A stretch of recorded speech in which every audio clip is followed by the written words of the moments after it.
All right, welcome everyone to today's episode of Life Stories Unscripted. I'm Vivian, your host, and I'm a doula and breastfeeding advocate. And today our guest is Kevin Tomlin from Reno, Nevada, and we are going to be talking about his life story and life battle of being diagnosed with multiple sclerosis and how it impacted his life and how he navigates through fatherhood and parenthood in general. So let me welcome Kevin. Hi, thank you for being here. Hi. Yeah, of course. Thanks for having me. How are you? I'm good. I'm a little tired. Little one doesn't like to sleep a lot, but other than that, I'm alive. So something's working right. Well, that's great. Well, thank you for taking the time. I know it's early in the morning and you have, a family waiting for you. So thank you. So tell us how it all started, how it came to be your diagnosis and then starting a family. Yeah. So I was diagnosed in 2019. I spent about 5 or 6 days in the hospital getting tested and stuff on anything and everything. And we found out, they told us on the last day that I had multiple sclerosis. And that was in 2019. And we found a doctor, we found a diet, we found a new lifestyle, because everything changed and went fast backwards. And we found a new lifestyle. We pushed up our wedding, which I'm glad we did because we were supposed to get married in 2020. And we all saw how that happened. But we got married in 2019 because we were worried that my family would try to do something, like if I were to be in a position medically where I couldn't speak for myself, legally it would go to my family and not my partner. And so we got married so that legally she would have essentially the last say, so that my wishes could be honored if something like that were to happen. But we pushed up our wedding, and kids was something that we had talked about early on, and I didn't want kids because of the way I was brought up. And then once I got diagnosed, I definitely didn't want kids. And like most marriages, we compromised and had a kid. But we talked about it in 2021. Yeah, last year. She was born last year. We talked about it, and what we essentially decided was the sooner we do it, the longer I get to be a father. And because with MS, as you may or may not know, it's a deterioration as you go. And so, like, every day I wake up a little less healthier than I was the day before, with the knowledge that I'll never get back to where I was at any point in time. It's just it's a new level every day. It's a little bit worse than the last. So the younger we had kids, the more I could be a dad with the full mobility thing and not have to be a dad in a wheelchair for the early years, which I think is the hardest. And help out, my wife with the early infancy stuff and be able to do all that stuff, because the early stuff is really need an extra person. I don't know how single people do it. Hats off to them. I could not imagine doing this alone. Yeah, me neither. I mean, I think they're all super parents who do it, on their own, because there's just so many things, I think. And my mom, she was a single mom. And looking back now that I'm an adult, what she told me, she had what she had to do on her own, it seems impossible. But I mean, you do it because you have to. There is no other way, right? I mean, Yeah. So Yeah, I mean, your options are do it or don't. Yeah, exactly. Not really. Don't isn't really an option. Exactly. The kid doesn't let it be an option. Exactly. But yeah. So, and tell us if you're comfortable with that, Kevin. Yeah. So what are the symptoms, or what is, did you the onset of it, did you know something was wrong, or did you how did you realize that you need to go to see a doctor, and what accompanies this condition that you have on an everyday basis? Yeah. So in 2019, I had a skiing accident in December of 2018, and I tweaked my back a little bit, and my legs started feeling a little numb. And I dealt with leg numbness for most of my life. Doctors had told me I had a small spinal canal in my L4 and L5, and back problems had run in my family, so it was just something that I dealt with. I had a pinched nerve, all that other good stuff, right? And so I had a bit of a skiing accident, took a tumble a little bit too hard, and my legs started to go numb. And the numbness started in my feet and slowly went up. And I didn't really think anything of it. It was something that I dealt with for a while, and then it started gradually rising and rising, and it reached what medically is called the saddle, which is where my everything is. And that's when I got a little worried, because I don't like it when certain things go numb, as most people probably wouldn't. And I went to urgent care and was just like, hey, I want to get this checked out, maybe an MRI or something, to see if everything's okay, because my wife and her family were all like, you should probably go to the doctor. That doesn't sound normal. And I was like, yeah, because I hate the hospital. And I went to urgent care before work and explained to them the symptoms, and they're like, you need to go to the ER. I was like, well, it's not an emergency. I'm not in pain. I'm not bleeding. So why? And they're like, well, you have one of X amount of things, and none of them are good. This is the hospital level stuff that you have to get checked out. And I'm like, oh, well, that's fun. So I went to the ER, and they did a series of spinal taps, which I don't recommend for anybody. For those of you that don't know, spinal tap is like an epidural without the drugs at the end. It's just pain. And had a couple of those, and they told me that day, they're like, okay, well, you have Guillain-Barré, which is another autoimmune disease. I think I don't really know about it. Mm-hmm. And they were like, okay, so go home and come back once you lose the ability to walk, or you lose the ability to use your bladder, because that's when we have to start fixing you. And I said, okay, cool.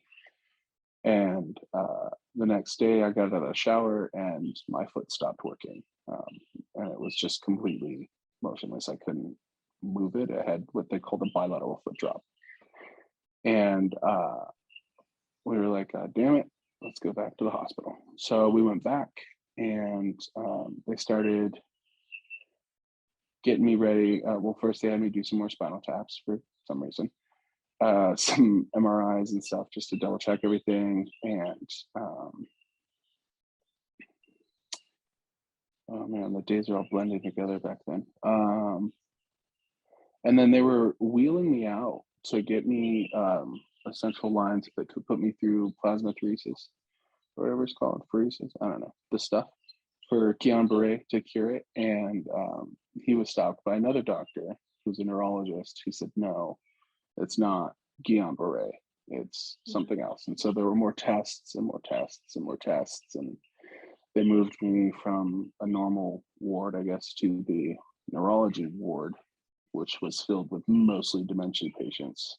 And I got zero sleep. There's a guy like 2 ways down that kept forgetting where he was, so he would scream at like 3 a.m. at the nurses that they were lying to him, and like he wasn't where he was supposed to be. And my neighbor had family that kept coming in, and or not my neighbor, my bunkmate or whatever, my roommate, I guess, had family that kept coming in and talked to him and shit. And I was like, this fucking sucks. Like, I hate this place. And then they finally diagnosed me. But so the symptoms that I have is unique. MS is a very unique disease for everybody that has it. So I have 38 lesions in total, 18 of which are in my brain, which is phenomenal. And I was diagnosed with primary progressive MS, which is the more aggressive of the 4, I think, that you can get. So I won the lottery there. I got all the fun types of stuff. And so I have a lot of symptoms. My feet will sometimes not work, all the way up to my abdomen area will go numb, and I don't really have a lot of feeling, which is very detrimental if I hurt my feet or something like that. Like I ruptured my Achilles tendon last weekend, and I can't feel it unless it's excruciating pain. And so I'm not allowed to wear like flip flops or Crocs because I wouldn't know there was a nail in my foot last week. We didn't even know until later. But I had my tetanus shot, so it's okay. So I can't feel my feet or my legs most of the time. I lose feeling in my hands. I can lose vision. I have acute to severe tinnitus, depending on whether or not I'm relapsing. There's a lesion on both of my optical nerves, so I'll probably end up going blind at some point if those ever get worse. And there's a lot that seem to correlate with diet, which is weird. I don't know if it's weird. It's weird for me. Like I can't have, or I shouldn't have gluten or like dairy because they mess with my body. And soy in particular gives me seizures, which is super weird. They were called non-epileptic seizures because I'm conscious while it happens, which is even weirder. But we just talked to my neurologist about it, and she called them tonic contractions or something like that, or because my whole body seizes and I look like a spider that you kill, which is that little thing for a little bit, and which is great. But so it's the hardest part of it with the kid and MS is juggling when I'm going to have symptoms and when I'm going to have the kid. And like my biggest fear early on was that I would drop the kid because I wouldn't be able to catch myself because my feet don't work, and we had a couple of close calls, but I've gotten really good at figuring out when those are going to happen. And so, I talk away, you need to take the kid now. I'm going to fall. Just let me fall, take the kid. And we recently moved into a place without stairs because our previous place had stairs, and I would fall at least once a week down them. And my biggest fear is that I would fall down with the kid. Yeah. And now we don't have stairs, which is good. But early on, that was the hardest thing, is essentially knowing that coming into this, I can only be maybe half a parent because I'm half physical capacity as it is, and sleep deprivation kind of makes it worse. And so a lot of it was my wife pulling more than I could because I couldn't. And so that is also part of the reason why we did kids so early, because, as I get worse, these aren't things that I'm going to be able to do. I can't teach you how to ride a bike if, I'm in a wheelchair, or take her dancing, do all that father-daughter nonsense and play soccer and all that fun stuff, because I will most likely be wheelchair bound in probably less than a decade. And so we want her first memories of me to be, well, I want her first memories of me to be somebody that I'm happy with. Because as this goes on, it gets harder for me to accept the new person that I start becoming every day, and slowly getting worse with the knowledge of what I used to be able to do and what I can't do anymore. And soon all I'll have is just stories of stuff I did when I was her age, like, oh, I used to play soccer all the time, blah, blah, blah, and help me into my motorized scooter. So how did it feel when, or like, what was going through your head when you were in the hospital while they were trying to, run the tests and diagnose you, find out what's causing this? What was going through your mind at that point? Not a lot. The longer I was there, the less sure I was that I'd be able to leave. I saw so many doctors, and each of them would come in and be, oh, well, it's not this, and then leave, and then come in like, oh, it's not this, and then leave. And it wasn't cancer. It wasn't some flesh-eating virus that was only found in the Napa Valley or somewhere. I don't know. it wasn't this thing, it wasn't this thing, it wasn't this thing. And I mean, after a while, I started to think if it was all in my head, and I was like, oh, maybe it's psychosomatic and I can fix it. And what really kind of nailed that point home that it wasn't for me is while the doctor was talking, I didn't realize that he was sticking things into my feet. Like he was just poking them to see if I would notice.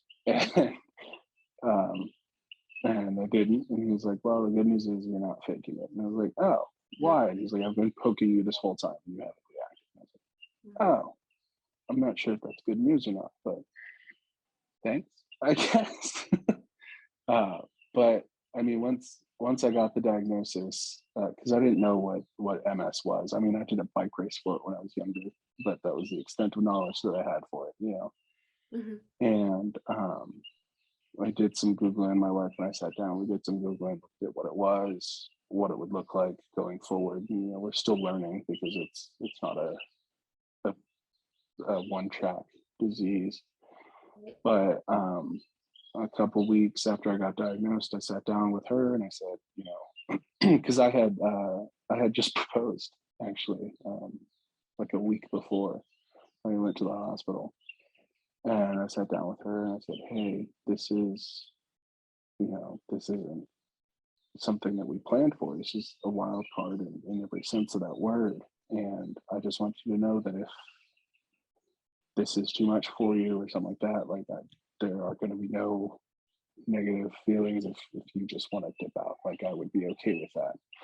I'm giving you an out, essentially. And she told me I was dumb and then married me to prove it. And, when I have bad days, I tell her that, and she tells me the same thing. But, and now I think it was a lot of fear when I was first getting diagnosed, because I didn't know what was going on. And now, looking back, it's kind of just weird, that because that's the day that everything changed for me. Right.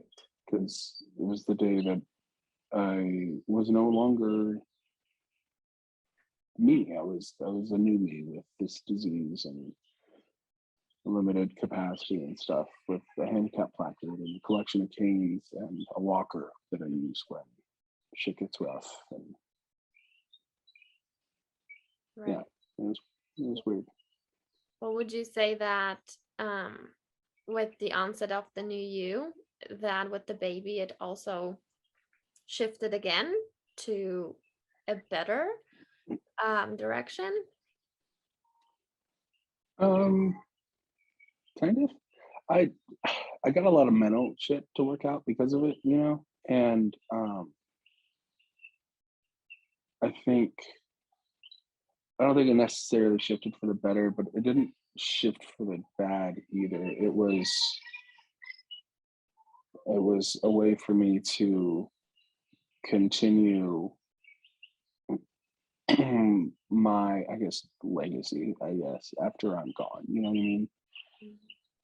And to be able to put a little bit more good in the world once I'm unable to, and somebody to share the memories that I have, like all the good memories that I want to keep, to share them with my kid, and like all the fun stuff that I used to do, and I want her to enjoy all that stuff. So it's a way for me, I think, to relive the good parts of my life before I got diagnosed, without,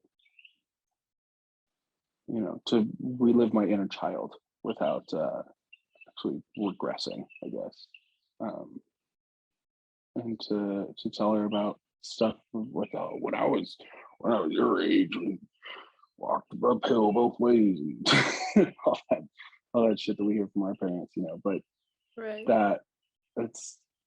that's what I'm looking forward to when she gets older, is to be able to share those things with her, because I'm not going to be able to do them again, Right. Well, are you wanting to have another child? Oh God, no. No. We did this once, and it was not fun the whole way through for either of us, for me and my partner, and we both agreed as soon as, as soon as she was out, she was healthy, it was good. We are like, all right, we're done, no more. That was enough. And especially lately, with because I've been relapsing for the last 3 months, we both agreed that she would have to pull more weight, and that's not something I want to do to her either. So Right. it's gonna be a one and done. Right. Do you feel, did you have to create some type of contingency plan or like a safe word when you feel that there's something going to happen, like you're going to lose control over your legs? Is there some, some onset feeling before it actually happens? Yeah, there is actually. So for me, I've noticed that there's a little bit of a like almost a vibration that I'll feel, oddly enough, in my hip, but I know it's coming from my foot because there's no feeling there, and then my knee will start to buckle and unbuckle, and that's pretty much when I know it's going to happen. And I just turn to my wife, and we have code words that we use for a bunch of different things. So if I'm starting to have a tonic spasm, we say holla, and that's just her sign to take the kid, because I will squeeze and crush whatever it is I'm holding. I've broken a couple glasses that way, which is why my alcohol glasses are all metal. We have bangarang for when I'm unable to move or lift my head, because I'll get full body, almost like paralysis for a little bit. And I'm always conscious for him, so I'll say bangarang, and she'll know that I'm not gonna be able to get up. And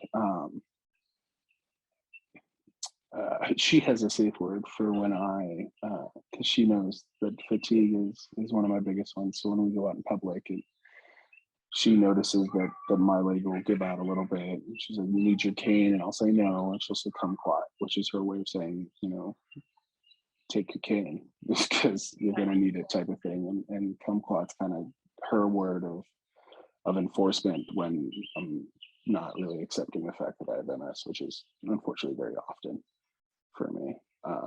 And so she'll say kumquat, and then I'll grab my cane, or I'll put down whatever it is I'm doing, because she knows the signs as well. And I still have this denial in my head that I can stop it or push through it, and it's been 3 years and I haven't been able to, but maybe one day I'll cure myself mentally. But yeah, so we have a series of safe words that we use for everyday stuff, and I try to keep it light, because I need it to be funny, because the minute it's not funny, it's more real and sadder and stuff. And so yeah, we have a I think you should series be of able, to your life, no matter, what comes in your way. I think one should always be able or willing to find something good, something joyful, something funny. Because if we just don't do it, life can be really miserable. If we just look at it, black and white, and this is how it is, and like it's never going to change. And no, it can. It's just your attitude. It's the way you look at it. And I think that can change a whole lot. So yeah. I like that you're looking at it from the, funny way. But even though, you are aware what's going on, you're still able to lift up the mood a little bit. Yeah, because I don't, and especially with this one, I don't like the pity that comes with it, or the there's also some anger from some people too, because they don't, like, because I have a handicap placard which comes in clutch at public places, because I can always park in the front. Yeah. But there's always, those judgmental people that will look at us when we get out of the car, like, you guys don't need that. That's not something that's worth it. And it's always old white women. I don't know what that says about, well, I know exactly what this is about, but it's always old white women. And it's funny, because growing up, I was always a big brown kid, and I guess I'm still a big brown kid. 6'4" and 300 pounds and Guatemala, and all of that looks dangerous, I guess, to people. And all I wanted to do when I was younger was blend in, blend into a crowd, blend in, not get looked at twice and stuff like that. I wanted so hard to not be noticed. And now I'm, a 6'4", 300-pound Guatemalan guy on one of those electric scooters in Target, because it's not worth me wasting energy walking around the store when I could just ride an electrical scooter. I'm getting more angry looks from more people because of that, or loss prevention usually follows me around a store depending on where I'm at, and now they do it more because I have a cane and they think that I'm using that as a front to steal something or something like that. And so I was given the most invisible disease, and or one of the most invisible diseases, and not able to blend in to a crowd anymore, and Right. it has to be funny, because if it's not funny, it's sad, and if it's sad, it makes me angry. I don't want to be angry. So do people approach you, or do they, when we see, sometimes I struggle because if I see a person who I think needs help, I think about it whether to approach him, because some people, I'm talking about people in wheelchairs per se, who, I've heard that they don't want to hear the pity, that they just want to blend in, they just want to be able to do things, and people who are not in wheelchairs want to do, or like are able to do. So it's, it's tricky to like ask him, do you need help? Because you never really know whether this person wants or needs help. So I'm just curious about this aspect, like, are people approaching you, or what is Uh, you know I have never been offered help, ever in public, Mm. but I do get the angry comments every now and then. Somebody feels confident enough to say something or mutter something under their breath. And the unfortunate thing about the climate of America is that as soon as I say something or try to retaliate in some way, either verbally or physically, I'll be arrested, and they won't, because I'm big and brown. And so, and that's been a constant my whole life. So I've never, unless I'm really, really angry, I've never actually acknowledged it. Mhm. Although I did have one lady in the parking lot of Costco. I was coming out to my car and I was really pissed off. I don't remember why. I was coming out to my car in a handicap spot, and she's like, "You don't need that." I said, "Oh my God, are you my doctor?" And I drove off, and I felt great. Because it was a perfect comeback. And I'll never have that again. But no, I've never been offered help in public, whether or not I needed it. I've only ever gotten the angry parts. And if I'm in a scooter in public, one of those electric scooter things, if I'm in one of those in public, I'm not making eye contact with people, because I don't feel like dealing with the looks. Going through the airport in a wheelchair, Right. it's the same thing of, I don't want to make eye contact with these people because I know what they're thinking, and I don't feel like getting angry. So I would rather look down and just, click my heels 3 times. There's no place like home type of thing. But no, most people here are angry at me because they think I'm using the system in some way, shape, or form. And I wonder if it's different in different countries. It's so sad. No, I mean, like, now that you're saying it, it just seems surreal to me. Yeah, it was. That you would abuse the system. It's, why would someone do that if they don't need it? It's just sad. I'm sorry that you have to, Yeah. endure this. It's been something I've dealt with for a while, so this part isn't really new to me. It's just more, so Mm. that's fine. The hardest thing was introducing my partner to it, because she didn't know what loss prevention looked like at most stores, because she'd never been followed. Mm. And her and her friends were more likely to steal something than I ever was, but I was always the one that was watched, and so she never knew what that was like. And we were at Walmart one day looking for, I don't remember, but we were talking about loss prevention. She's like, well, they don't follow you all the time. I was like, so here's what we're going to do. We're going to step out, and you're going to look left, and you're going to see a guy putting tags on balls that don't need tags on them, because he's been following us this whole time.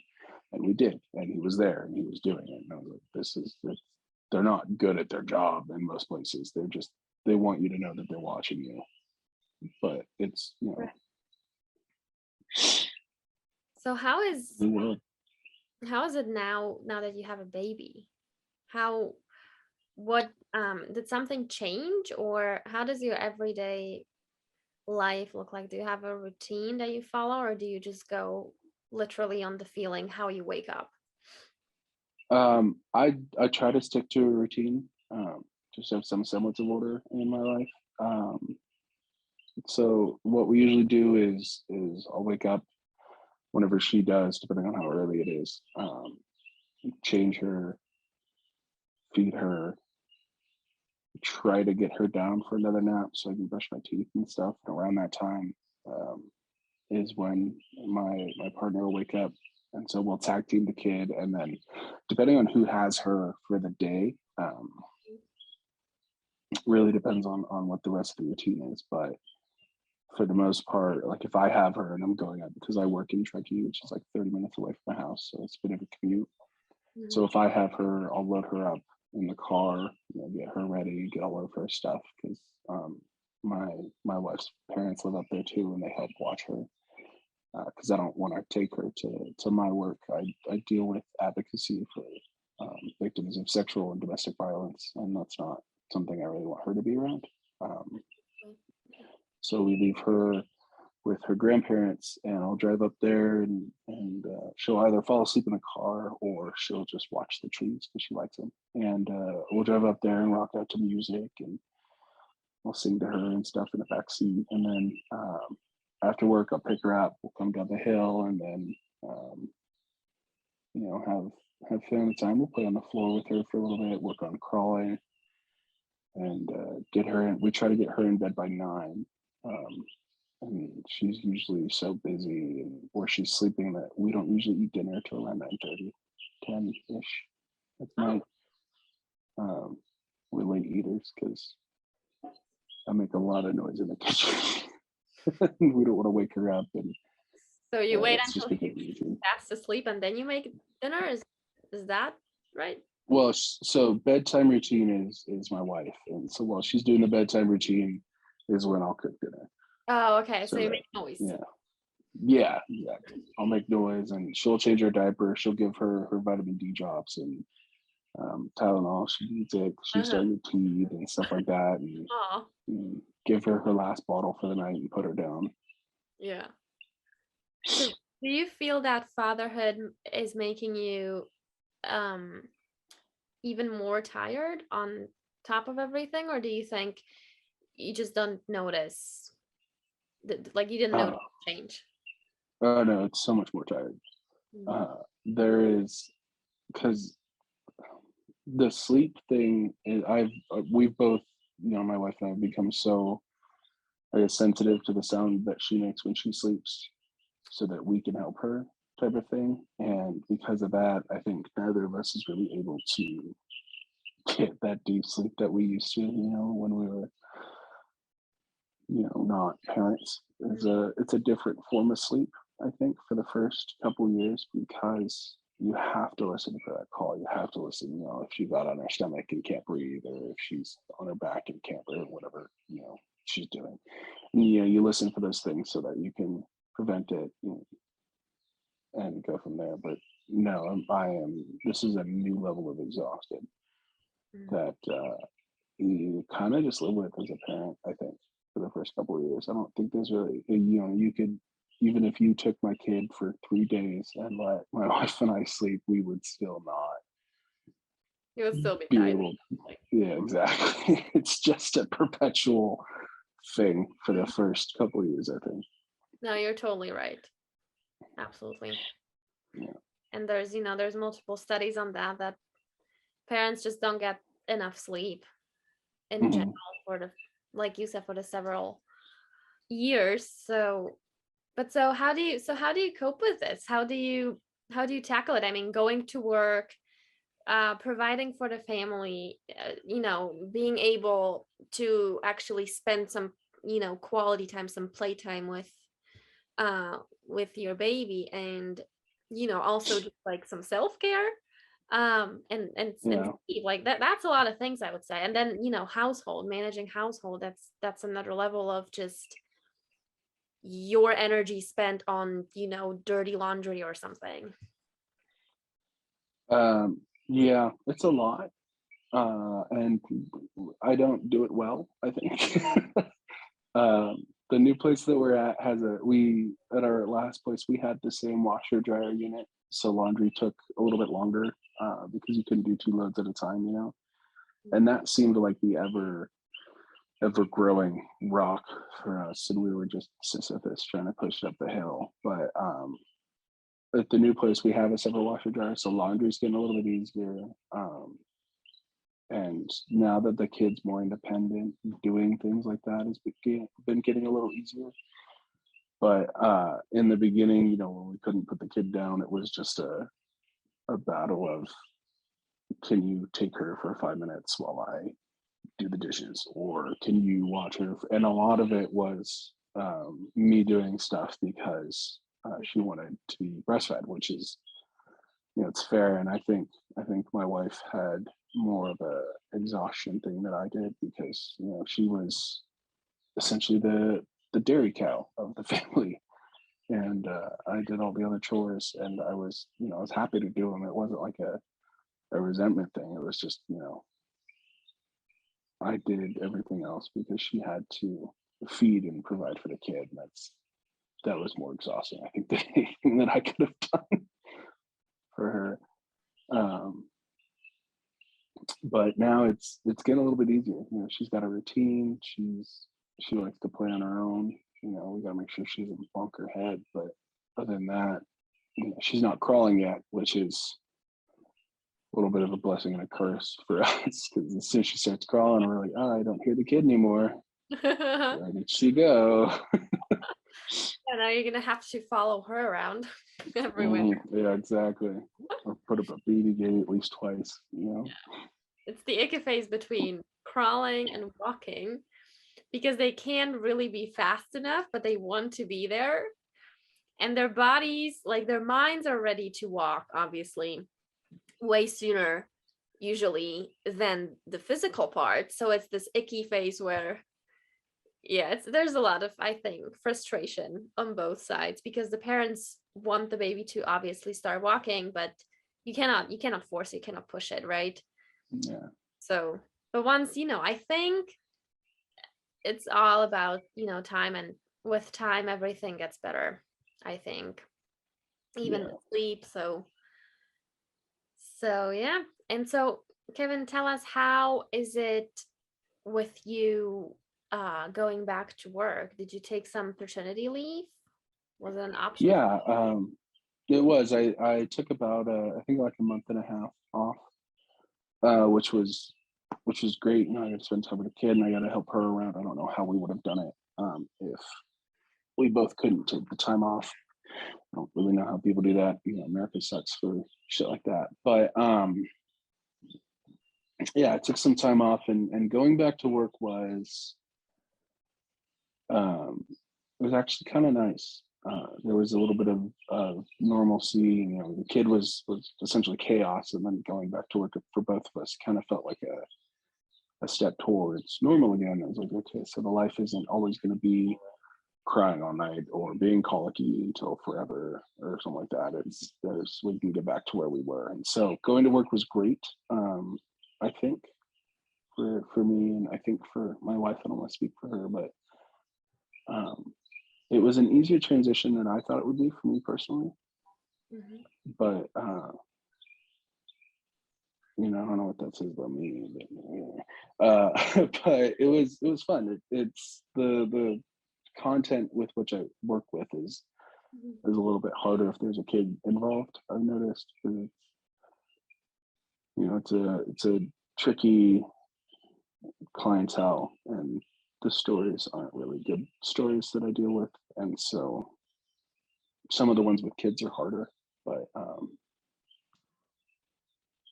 I've found a new, I guess, view of the world as a father with the work that I do. I'm hoping that I can keep her from that life as much as possible, but also breed within her a will to make it better as well. Right. How do you um how do you set the boundaries? What are the boundaries between your work and your family life? Is it, because you said if it involves children, it's much harder. So I'm guessing you just imagine, right? Um, Hmm. things.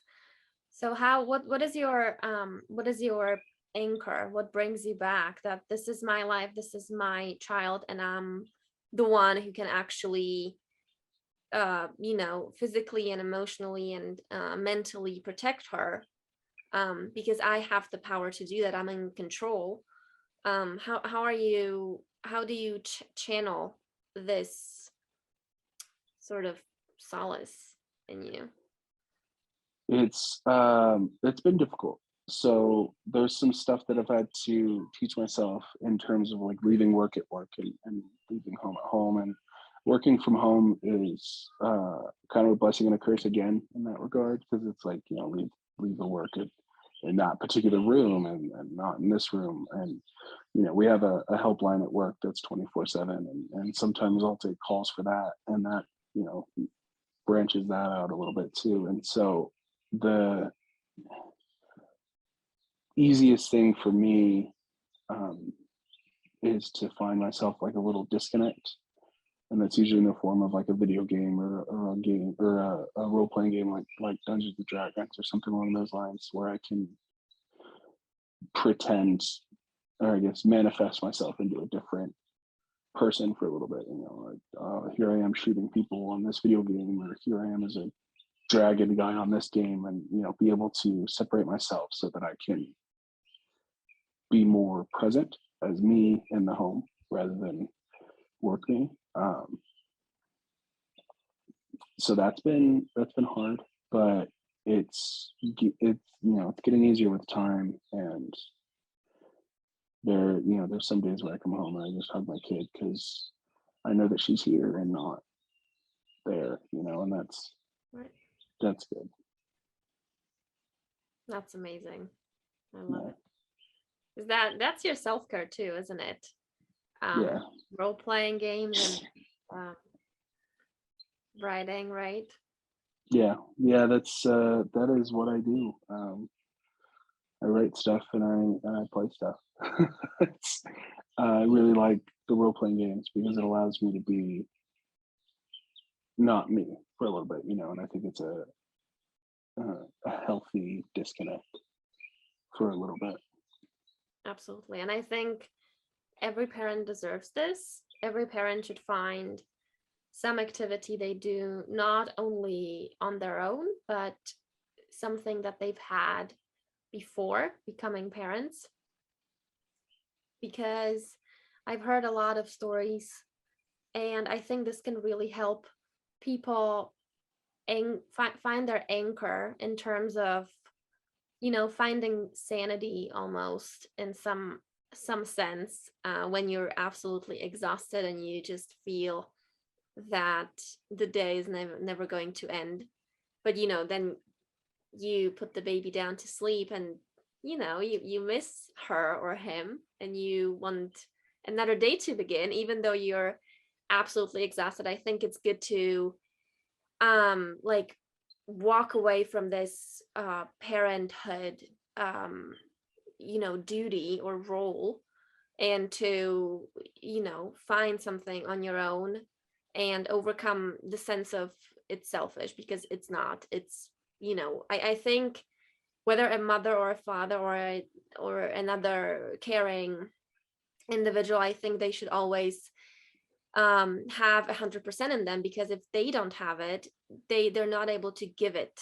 So, then they go into an emotional debt or an exhaustion debt. And, it's just, I don't think those are not the ingredients that you are looking for if you want it to be balanced. So I think it's very Yeah.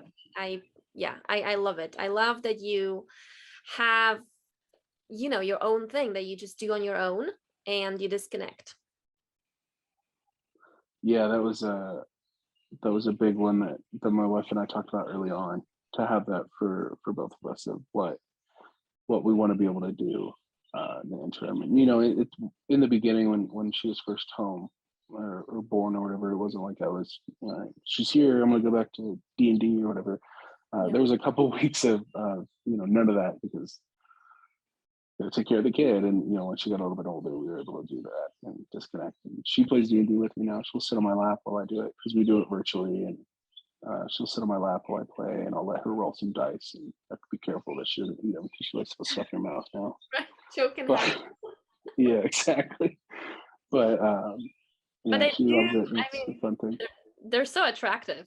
I mean, they're attractive to me, those dice, so I don't blame her. They are. They're shiny. They're fun. The goblin in your brain is like, oh, buy more. Right. Totally. So, what are your plans for, for the future? Where are you hoping to be in like a year or 5 years? Well, we're planning on moving to Seattle within this year, in August. My wife wants to do law school, and I have an old boss up there that in the same line of work that offered me a job. So I'm gonna go work in the big city and do advocacy up there, and see if it's better or worse than the small rural community I do it in now. And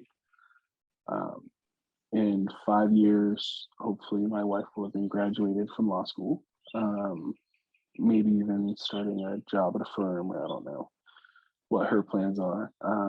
And I don't know what I'll be doing for work. I don't know where I'll be at physically with MS and everything. So I might be living off disability if I'm unable to work. But something that my wife and I talked about was doing, because I write D&D stuff, and writing it for the purpose of putting it out there for people to use. And maybe that's something I can do while I'm on disability. It's like, just because my head does, or my hands and feet don't work, doesn't mean my head doesn't. So I can help run campaigns or something like that. So I can still contribute in some way, shape, or form. But if I was still healthy and stuff in 5 years, I would want to be like a director or a CEO at a nonprofit, if not in 10 years, and go from there. Or maybe I'll start teaching. I don't know. But she'll be 5, so I think she'll be starting school around that time in Seattle, and that'll be fun. And then eventually, I think my wife and I want to move to Europe too. So that might be 10 years down the road. Yeah, come hang out with you guys. Where would you like to move in Europe? What's the destination? She's thinking Scotland, because Edinburgh has a great MS research center. So she's thinking Scotland, and that way I don't have to learn another language, because I don't want to learn another language. No, I get it. Absolutely. I barely know English. Don't make me learn another one. That's amazing. Do the plans for the future, do they help you? Do they help with coping? Not really. I can plan tomorrow that I'm gonna go play basketball with friends, but or soccer or something. But if I wake up and I'm unable to, that's not it's not part of the plan. So I mean, for me, it's hard, I guess, to make future plans, because I don't know what I'm gonna be like tomorrow or the next day or the next day. I don't know where I'm gonna be physically with MS and stuff. So it's more of like like a fever dream for me to make a plan for the next day. I have to live life day by day, and I let my wife make plans, and I just hope that I can follow hers. And I have things that I want to do, and when I'm able to, I'll do them. But I can't really plan on being able to do them. Right. But I think there's still beauty in, living in the moment. I think that these huge changes that happen in our life that affect our lives for the rest of it, I think it allows us to pause and acknowledge and be grateful and cherish what we have now. And I Yeah. think a lot of people forget that. I think it's quite sad, just because then the it's hard to uh, you know it's hard to remember memories that way. Hmm. If you just go and you just see, in 5 years I'll be there and then I'll be happy. And, once I land this job, I'll finally move out or I'll get a job or something, but what Yeah. happens now, that's, it's here. You have it now. Be grateful for that, right? I mean, Yeah. that's my philosophy. So I really admire that you still have plans, but you really just take it day by day, and you're each day you're one step closer, obviously, to that plan, to that change. So I think that's a really good way of life in general, not just for people with MS. Yeah. So, Yeah. It makes it easier when plans fall through because you're like, well, all right. right. There's So always Kevin, tomorrow. what would you say to other people who have MS? Do you have a community? Have you reached out, or No, and I don't want to. There's like a couple Reddit boards that I'm on Mhm. for advice and stuff. But what I have found with people with MS, and this might just be in this area, it might be different in a different part of the country. But what I've found with people in the area that I live in with MS is it becomes a little competitive as to who has it worse, Oh, and I'm not sure why. I can hazard a guess, but it's it's weird, and it's not something that I want to do. I don't want to play the game of who's more disabled. Yeah, and I don't like most people anyway. Or I didn't, so it kind of just reaffirms that distrust or distaste, I guess, of people. So Reddit boards is pretty much where that community starts and ends for me. Um, but I think if that's something that helps you as an individual, I think that you should go for it. I know where my limitations, I guess, socially are, and that's where it is for me. But I think communities are great for most people. It allows you to air out your dirty laundry without fear of judgment, or even ask for help without fear of judgment and stuff like that. And that's really important for a disease like this. In that aspect is wondering if this is MS or if it's something else, because everything can be MS, but also nothing can be MS at the same time for this. I go on the Reddit board every now and then. I'm like, hey, I've got this new symptom. Is this something that you guys have experienced, or should I go talk to a doctor about what this might be instead of MS? And that's helpful. So I think if communities help you, then you should definitely join one. I found everybody knows somebody that knows somebody that has MS.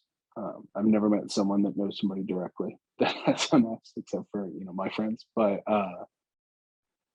you know, if you have a community, they're out there. There's always one for everybody. So I think that's really important to people. And part of the reason I don't like communities is because I just want to blend into the rest of the world. Mhm. And so I'd rather join a community watch than a MS community. But Right. that's just me. I'm just one person. Well, I'm very happy that you shared that with us, because I really hope that it will help someone, someone who has the same condition as you, or someone who doesn't, and feels maybe awkward not wanting to join some support groups of his own niche, per se, but just some random, just support groups, and Hmm. finds their clan. And I think that's important. Do you, and not what you're supposed to do, because Yeah. if you're forced, and if you're feeling that this is what I should be doing, but it's not making me any more happier, or any less frustrated, then don't do it. But again, it's the stigma of, you should be in this support group because you do have this condition, or you should be in a mom daddy first time parents group because you are a mom or a dad and you are a first time parent. But not necessarily. So thank you for sharing everything. I know it's not easy to talk about, and I'm very grateful that I could spend the time with you today. Again, hoping that it will help someone, and spread the awareness. It is a real condition. It exists, and young people are affected. It's not a condition that 80-year-old people suffer from. um but life is possible, and Yeah. plans are possible, and families are possible. So thank you so Yeah. much, Kevin. It's been, really, it's been a pleasure. So thank you so much. Yeah, of course. Thanks for having me. Yes, absolutely. um Thank you everyone for watching, and I will see you next time with another amazing guest. And if you like this, please hit the subscribe button. Um, and if you didn't, just just do your next thing. Thank you for watching, everyone. Bye.